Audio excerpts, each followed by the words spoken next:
Hello friends, आज के इस वीडियो के अंदर हम लोग क्वेश्चन नंबर 21 से स्टार्ट करने वाले हैं। तो बने रहिए एंड तक और चैनल पर नए हो तो सब्सक्राइब कर लो। चलो क्वेश्चन नंबर 21 से हम लोग स्टार्ट करते हैं।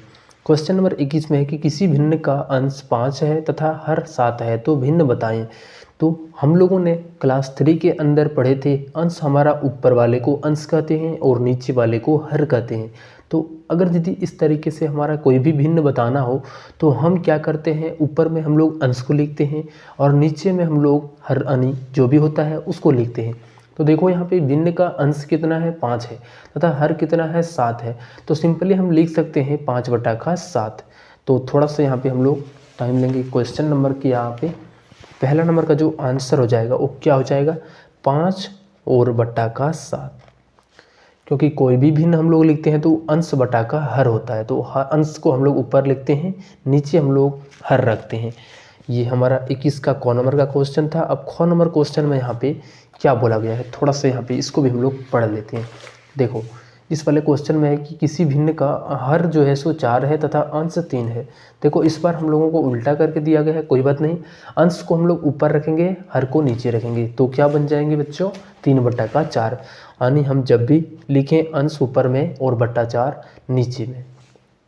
चलो 22वां नंबर का प्रश्न यहाँ पे हम लोग सॉल्व करते हैं। देखो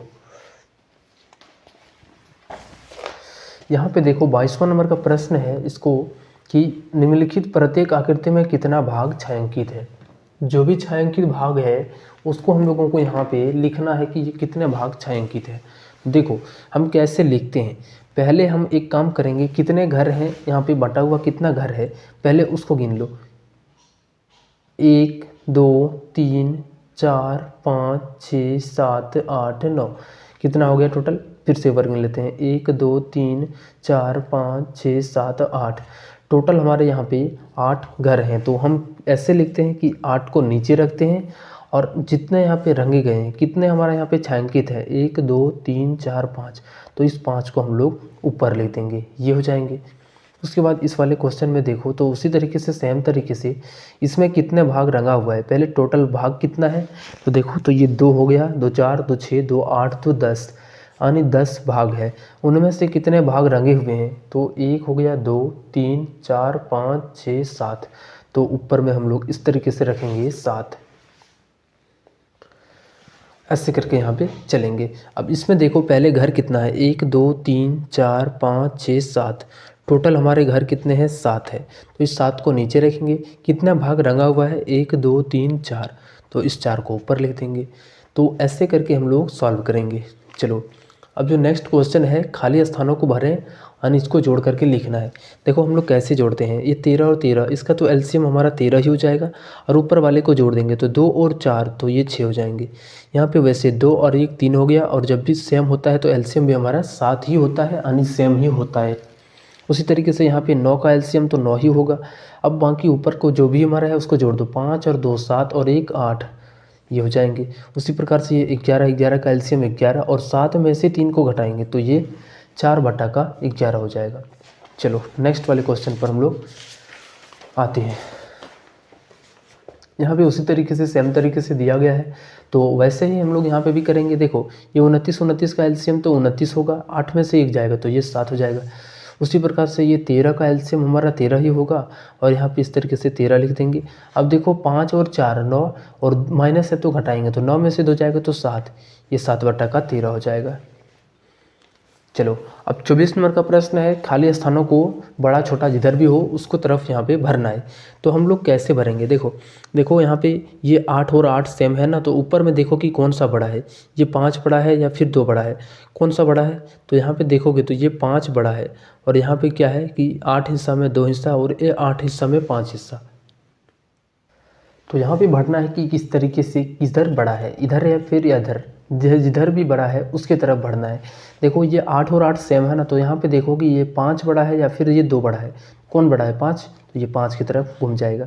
वैसे करके यहाँ पे भी 43 सेम है, तो ये दोनों में देखो बड़ा क्या है, 14 बड़ा है, तो इसकी तरफ इसे घूम जाएगा। ऐसे करके यहाँ पे देखो तो ये 7 बड़ा है तो इसकी तरफ चले जाएगा। यहाँ पे दोनों बराबर, देखो यहाँ पे बराबर नहीं, 15 और यहाँ पे 13 दे रखा है, तो कोई बात नहीं। हम जब भी इस तरीके से अलग अलग हर होता है तो हम यहाँ पे क्या करते हैं, दोनों को क्रॉस गुना कर देते हैं। ऐसे 13 से 91 इधर हो जाएगा, 15 से 105। यानी जब 13 को 7 से गुना करेंगे तो इधर 91 होगा और इधर 105 होगा।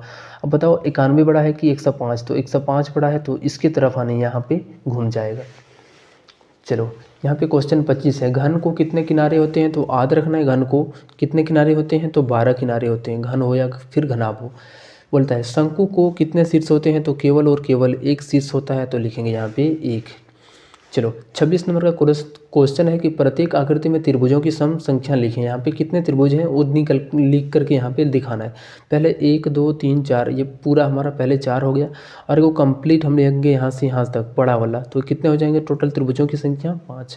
अब यहाँ पे देखो कितना त्रिभुज है, 1 2 3 4, ये हो गया। उसके बाद हम यहाँ पे जैसे जैसे मिलाते जा रहे हैं वैसे आप लोग काउंट कीजिएगा। 4 के बाद यहाँ पे देखो ये दोनों को मिलाएंगे तो 5, फिर यहाँ पे इसको मिलाएंगे तो 6 होगा, फिर यहाँ पे इसको यहाँ से मिलाएंगे 7 होगा और यहाँ से मिलाएंगे तो यहाँ 8।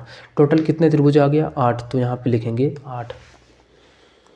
चलो 27 नंबर का प्रश्न है कि 4 सेंटीमीटर तथा 3 सेंटीमीटर का रेखाखंड खींचिए। चलिए आप लोगों को जो है सो ये आप लोगों को होमवर्क के तौर पर आप लोगों को घर में ही बनाना है। कैसे बनाना है, तो देखो आप लोग पहले इंच को निकालेंगे, उसमें 4 सेंटीमीटर जहाँ पर भी है, जैसे हम मानते हैं कि ये इंच है, यहाँ पे हमारा 4 सेंटीमीटर है, तो हम 0 से लेकर के यहाँ तक के बीच की दूरी को ऐसे करके यहाँ पे खींच देंगे।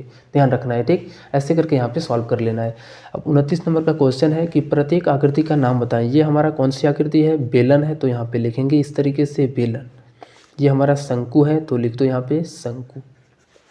उसी तरीके से यहाँ पे ये हमारा आकृति जो है सो एक किस चीज़ की है, तो ये घनाभ की है, लिख दो यहाँ पे घनाभ। चलो यहाँ पे क्या क्वेश्चन में बोला गया है कि इसको जोड़ें, तो हम लोग पॉइंट वाला जोड़ करेंगे। तो देखो हम लोग कैसे पॉइंट वाला जोड़ते हैं। देखो पॉइंट के 2 अंक बाद हमारा 5 है और इधर भी पॉइंट के 2 अंक बाद 5 है, तो ये दोनों को साथ में जोड़ेंगे। तो 5 और 5 को जोड़ेंगे तो ये 10 हो जाएगा, हाथ में 1 रहेगा। अब पॉइंट के 1 अंक बाद पॉइंट के 1 अंक बाद दोनों को एक साथ जोड़ना है, तो 4 और 2 6 और हाथ में 7, तो यहाँ पे हो गया। उसके बाद 5 और 8 को जोड़ेंगे तो 13, 1 और हाथ में 1 था तो 2, ये इतने हो जाएंगे। उसी तरीके से यहाँ पे इसको भी सॉल्व करते हैं। देखो ये 0 हो गया, उसके बाद 4 और 3 को जोड़ेंगे तो ये 7 हो जाएगा, पॉइंट है तो पॉइंट लगा दो।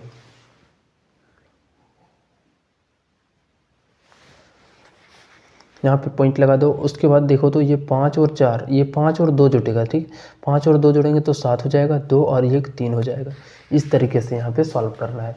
चलो यहाँ पे क्वेश्चन है इसको जोड़ना है, तो जोड़ दो। 7 और 5 12, 6 8 14, 14 और 1 15, 8 9 17, 17 और 1 18, यानी ये 18 रुपये और 52 पैसा हो जाएगा। ये 8 हो गया, 8 और 5 13, यानी 5 और 4 9, 9 और हाथ वाला 1 था तो 10, 10 का 0 हाथ में 1 8, तो 10, 10 और 1 11, 1 और 1 2, तो ये हो जाएंगे 210 रुपया और 38 पैसा।